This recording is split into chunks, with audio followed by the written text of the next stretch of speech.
Hello बच्चों, good morning. व्याकरण निधि class sixth में आपके व्याकरण में चैप्टर नंबर 3 जो कि है शब्द विचार, यानी कि इस चैप्टर के अंदर शब्दों पर विचार किया जाता है। यानी इसमें बताया गया है शब्दों के बारे में। तो सबसे पहले हम देखते हैं दो या दो से अधिक वर्णों के सार्थक मेल को क्या कहते हैं? शब्द। क्या कहते हैं? शब्द। यानी कि दो या दो से अधिक वर्ण के जो सार्थक जो मेल होता है जो अर्थ के साथ में, तो वह क्या कहलाता है? शब्द कहलाता है। जैसे कि आपको पहले भी बता रखा है, यहाँ पे आपके उदाहरण दे रखा है, अलग अलग वर्ण हैं, इनको साथ में लिखा है, तो ये क्या हो गया? कमल। क म तो यहाँ पर वर्ण विच्छेद किया गया है, लेकिन जब इनको साथ में लिखा है तो क्या बन गया? कमल। ठीक है, यहाँ आपको पहले सिखा रखा है वर्ण विचार में। तो हम देखते हैं वर्णों के परस्पर सहयोग से सभी शब्द बनते हैं और शब्दों से क्या बनते हैं? वाक्य। उसके बाद में हम देखते हैं शब्दों के प्रकार।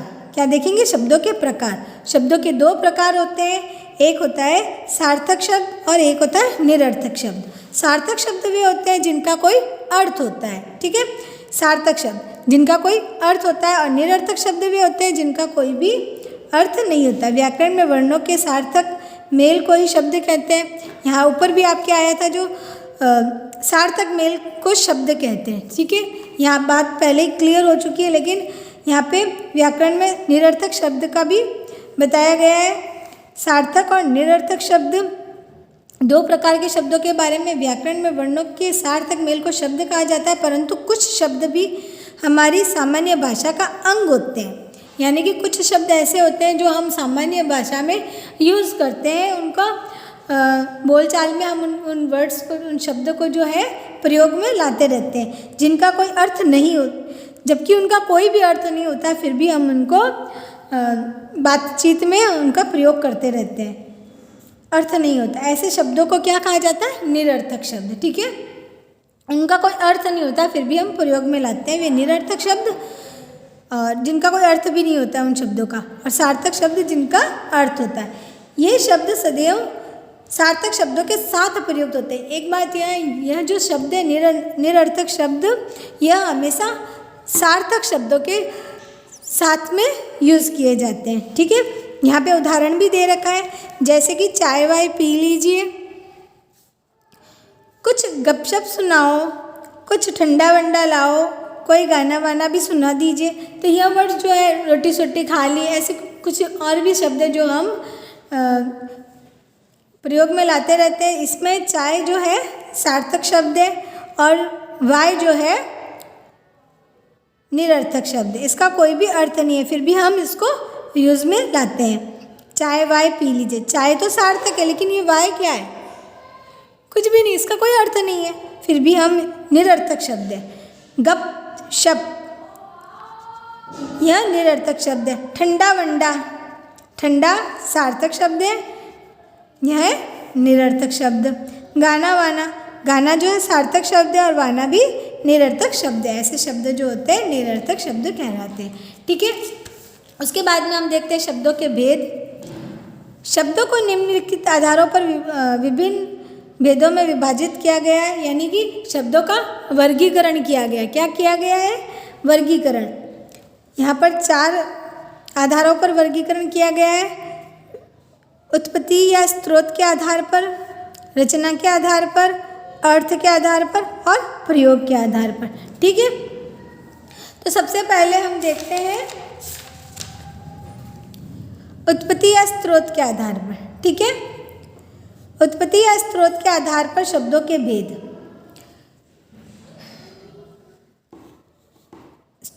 उत्पत्ति के आधार पर शब्दों के 4 भेद किए जाते हैं। तत्सम, तद्भव, देशज और विदेशी शब्द। कितने? 4। सबसे पहले हम देखते हैं तत्सम शब्द। तत्सम शब्द वे शब्द होते हैं जो कि संस्कृत के वे शब्द जिनको हिंदी में ज्यों की त्यों, मतलब ज्यों का त्यों प्रयोग किया जाता है। यानी कि कहा जाता है कि कहने का मतलब यह है कि संस्कृत के वे शब्द जिनका प्रयोग हम हिंदी में त्यों कि जैसे भी शब्द हैं वैसे की वैसे उनका प्रयोग हम हिंदी में करते हैं। वे शब्द क्या कहलाते हैं? तत्सम शब्द। जैसे कि यहाँ पे उदाहरण दे रखा है, मयूर, कर्म, क्रिया, सूर्य, जैसे कि यह ग्रह, ठीक है। ऐसे कई शब्द होते हैं जो हम हिंदी भाषा में भी प्रयोग करते हैं, संस्कृत के वे शब्द, ठीक है। तो ये हो गया आपके तत्सम। फिर है तद्भव। तद्भव शब्द। तद्भव शब्द वे होते हैं जो संस्कृत के बहुत से शब्द अपने परिवर्तित रूप के साथ हिंदी में प्रयोग किए जाते हैं। यानी कि संस्कृत के बहुत से ऐसे शब्द हैं जो अपना रूप बदलकर, यानी कि अपना रूप बदलकर हिंदी में प्रयोग किए जाते हैं, उनको तद्भव कहते हैं। क्या कहते हैं? तद्भव शब्द। संस्कृत के होते हैं बट उनका रूप बदलकर हिंदी में प्रयोग किया जाता है। और तत्सम शब्द भी होते हैं, संस्कृत के होते हैं और वैसे की वैसे हम उनको हिंदी में प्रयोग करते हैं, ठीक है। तो जैसे कि आम तद्भव शब्द है, ठीक है। अगर इसको देखो तो यह संस्कृत तत्सम शब्द क्या होगा इसका? आम्र, ठीक है। यह है तत्सम और आम है तद्भव, ठीक है। अगर हम आम्र लिख के प्रयोग करें तो ये तत्सम शब्द है और यह है आम तद्भव। यहाँ पे दे रखा है तत्सम का रूप आम्र। इसी प्रकार दुग्ध यानी कि दूध, नीचे कुछ ऐसे शब्द भी दे रखे हैं। यहाँ पे तत्सम और तद्भव शब्द दे रखे हैं। यहाँ पे तत्सम शब्द है कृषक, किसान, इसका बदला हुआ रूप तद्भव है। चूर्ण, चूरन, निंद्रा, नींद, भिक्षा, भीख, तो ये यहाँ पे तत्सम और तद्भव शब्द के आपको कुछ उदाहरण भी दे रखे हैं। तो सिंपल सी बात है, तत्सम शब्द वे होते हैं जो कि संस्कृत के वे शब्द जिनका हिंदी में ज्यों की त्यों प्रयोग किया जाता है, जबकि तद्भव शब्द वे होते हैं संस्कृत के वे शब्द जो अपने मूल रूप को परिवर्तित रूप के साथ हिंदी में प्रयोग करते हैं, ठीक है। उसके बाद में है देशज शब्द। क्या है? देशज शब्द। जो शब्द देश के विभिन्न बोलियों से हिंदी में स्थान पाए गए हैं देशज शब्द कहलाते हैं। जैसे भिंडी, तवा, पानी, रोटी, चाबुक, जंकार, पटाखा, चटपटा, यहाँ पे उदाहरण दे रखे हैं। तो ये है देशज शब्द, यानी कि इनको सुविधा के ऐसे शब्द जो सुविधा के अनुसार बना दिया गया है और जिनका हिंदी भाषा में प्रयोग किया जाने लगा है, वे है देशज शब्द। विभिन्न बोलियों से हिंदी में स्थान पा गए, यानी कि बोलियों में अलग अलग स्थानों पर बोली के अनुसार उन शब्दों को यूज़ किया गया, प्रयोग में लाया गया और उसके बाद में इनको हिंदी में स्थान दे दिया गया। हम इनको हिंदी भाषा में प्रयोग में लाने लगे। तो वे शब्द क्या है? देशज शब्द। उसके बाद में विदेशी शब्द। यहाँ पे पहले ही बता रखा है, उत्पत्ति के आधार पर शब्दों के 4 भेद किए गए, तत्सम, तद्भव, देशज, विदेशी, ठीक है। तो हम देखते हैं विदेशी शब्द। विदेशी शब्द भी होते हैं जो शब्द संसार की विभिन्न भाषाओं से आकर, यानी कि संसार में जितनी भी भाषाएं हैं उनसे आकर हिंदी में स्थान पा गए, यानी कि दूसरी भाषाओं के शब्द कहा जा सकता है कि भाई दूसरी भाषाओं के शब्द यानी कि या दूसरी जगहों के शब्द, तो वह हिंदी भाषा में अपना जिनका प्रयोग हम हिंदी भाषा में प्रयोग करने लगे हैं, जिसको हम हिंदी भाषा में यूज़ करने लगे हैं, वे शब्द। तथा हिंदी भाषा ने थोड़ा बहुत परिवर्तन कर उन्हें अपना लिया, यानी कि उनको अपना लिया है दूसरी भाषाओं के वे शब्द जिनको हिंदी में अपना लिया गया है, उनको शब्द क्या कहते हैं? विदेशी शब्द कहते हैं। और इनको आगत शब्द भी क्या कहा जाता है? क्या कहा जाता है? आगत। आगत शब्द विदेशी शब्द कहलाते हैं। अब देखिए यहाँ पे उदाहरण के तौर पर आपके बता रखे हैं अंग्रेजी शब्द, अरबी शब्द, फारसी शब्द, पुर्तगाली शब्द और तुर्की शब्द। यहाँ पर अलग अलग भाषाओं के शब्द दे रखे हैं जिनका हम हिंदी में यूज़ करते हैं, जैसे कि tax, copy, police, biscuit, coat, toffee, office, engine, torch. तो यह क्या है? अंग्रेजी शब्द हैं जिनका हम हिंदी भाषा में प्रयोग में लाते हैं। फिर है अरबी शब्द। यहाँ पे जो शब्द लिखे गए हैं ये अरबी भाषा के शब्द हैं, जैसे कि अदालत, कानून, जुर्माना, जुर्म, जमानत, किताब, खत, अनार, अमरुद। ये सब क्या है? अरबी शब्द है। फिर भी हम इन शब्दों को हिंदी भाषा में प्रयोग में लाते हैं। फिर है फारसी शब्द।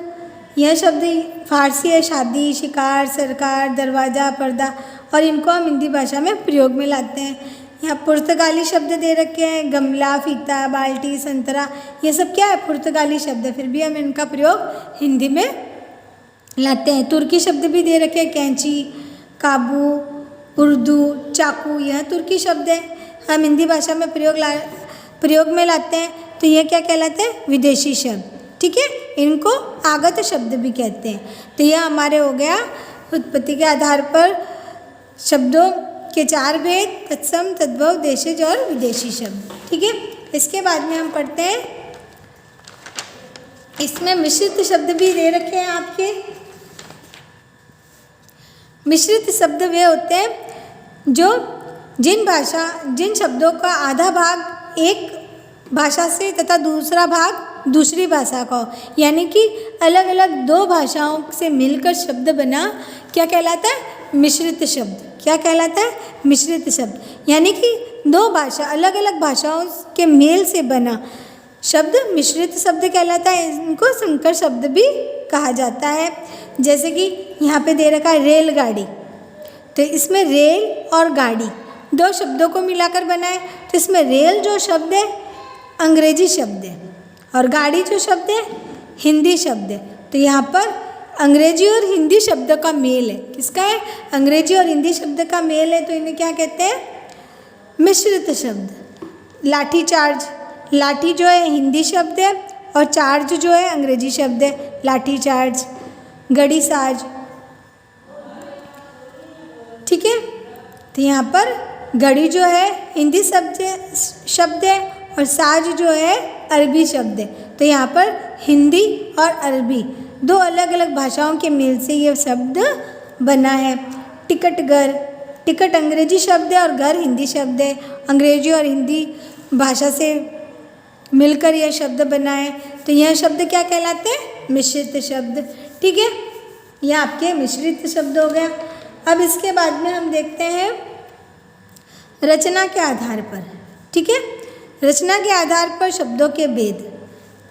जैसे कि शब्दों का वर्गीकरण किया गया था, तो हम सेकंड नंबर वाला पॉइंट देखते हैं, रचना के आधार पर। रचना के आधार पर शब्द के 3 भेद किए जाते हैं। इसमें रूढ़, यौगिक और योग रूढ़। तो सबसे पहले हम देखते हैं रूढ़ शब्द।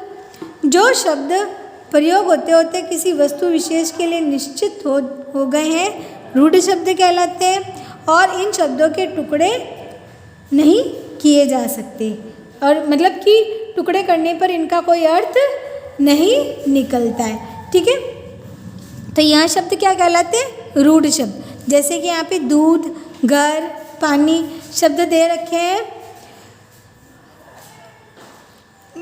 इन शब्दों का यूज़ करते करते किसी विशेष वस्तु के लिए निश्चित हो गया है, जैसे कि पेड़ भी होता है, यहाँ पे घर दे रखा है। अब इन शब्दों के अगर हम टुकड़े करते हैं तो इनका कोई भी अर्थ नहीं निकलता है, तो ऐसे शब्द क्या कहलाते हैं, रूढ़। अब है यौगिक शब्द। 2 या 2 से अधिक शब्दों के मेल से बने शब्द क्या कहलाते हैं, यौगिक। जैसे कि सेनापति 2 शब्दों के मेल से बना है, सेनापति, तो यानी कि यौगिक शब्द। 2 या 2 अधिक शब्दों के मेल से बने शब्द क्या कहलाते हैं, यौगिक शब्द। पुस्तक, आलय, यहाँ पे पुस्तक और आलय 2 अलग अलग शब्द के मेल से बना शब्द पुस्तकालय। अपमान, मातृ भक्ति, रसोई घर, ऐसे अलग अलग जो है 2 शब्दों के मेल से बना शब्द यौगिक शब्द कहलाते हैं। फिर है तीसरा है आपके योग रूढ़ शब्द।